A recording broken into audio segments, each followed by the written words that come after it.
Go. So I've been Brittany's doctor for the last 3 years. I met her at our craniofacial center, at which time she had fairly significant deformities.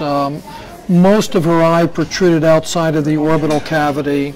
Her upper jaw was behind the lower jaw by almost 2 inches. She had some difficulty breathing out of her nose, some minor sleep apnea, and a history of having had surgery in the past. So we were up against a situation where how do we really reconstruct this young lady's face, improve her breathing, give her the ability to shut her eyes, and normalize her appearance, and normalize her bite and her ability to chew and swallow food. So the first operation, and you can see the scan which shows openings in the cranium. These needed to all be patched. From the side view, you can really see how recessed the upper jaw, all the way from the orbital area and the nasal area down to the teeth, and how recessed this is relative to the lower jaw, which is in relatively normal position. So the operation we did was we borrowed bone from her skull to patch the areas of opening.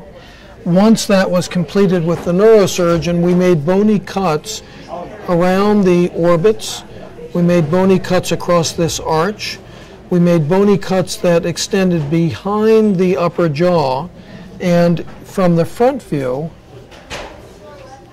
we made bony cuts across the nose, below the skull base, underneath the eye, all the way up to here and across here on both sides. So once this segment was basically cut, you could move this almost like moving a football mask away from or away from a football helmet. You could move the mask, the facial mask, forward. Do me a favor, tell me that part again. Okay. That part as the example. All right. And so much like one would move the mask off of a football helmet forward, what we're going to do is move the facial mask away from the skull. And that's going to allow us to diminish the size of her eyes by increasing the size of the orbits. It's going to correct her bite.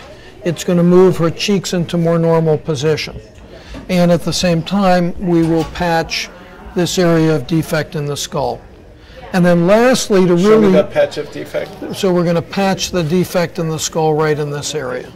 Great. And lastly, you can see from the side view that you can't just simply move this the same distance as the teeth. The teeth need to come further forward than the orbit. So this is moved about, a half an inch, maybe a little more. And then another cut is made at this area of the jaw so we can move the teeth into a final bite. And then lastly, to reestablish a normal profile, the chin is cut and moved forward. And then we did some fine-tuning work around the nose and eyes. And today, the purpose of our procedure is really to go in. Tell me, today the purpose of... So today, the purpose of our procedure is really to go in and fine-tune the larger operation that we had done several months ago.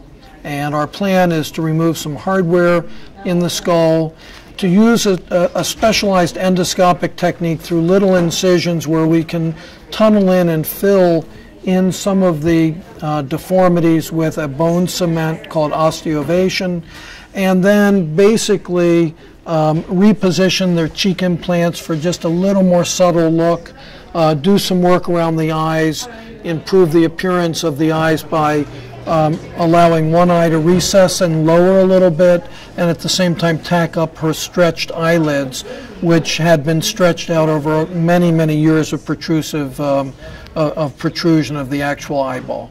So that's the plan today. Good. Can you give me explaining everything that you just did? Ready? And I'll start here and go.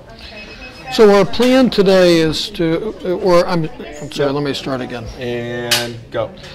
What we did on Brittany at her last surgery was we repaired a very large cranial defect using bone taken from the skull by our team neurosurgeon, Dr. Meltzer.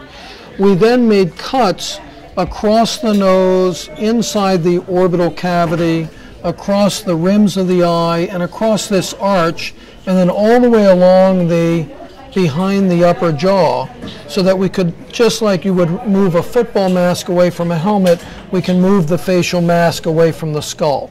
By doing that, it allows us to diminish the protrusion of the eyes. Tell me that football mask thing again. Okay, so by breaking the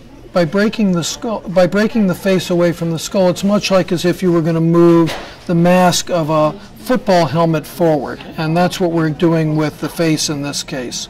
And you can see that we have to move at a fair distance. Here's the upper incisor, here's the tip of the lower incisor, so this has to come out 1.5 inches.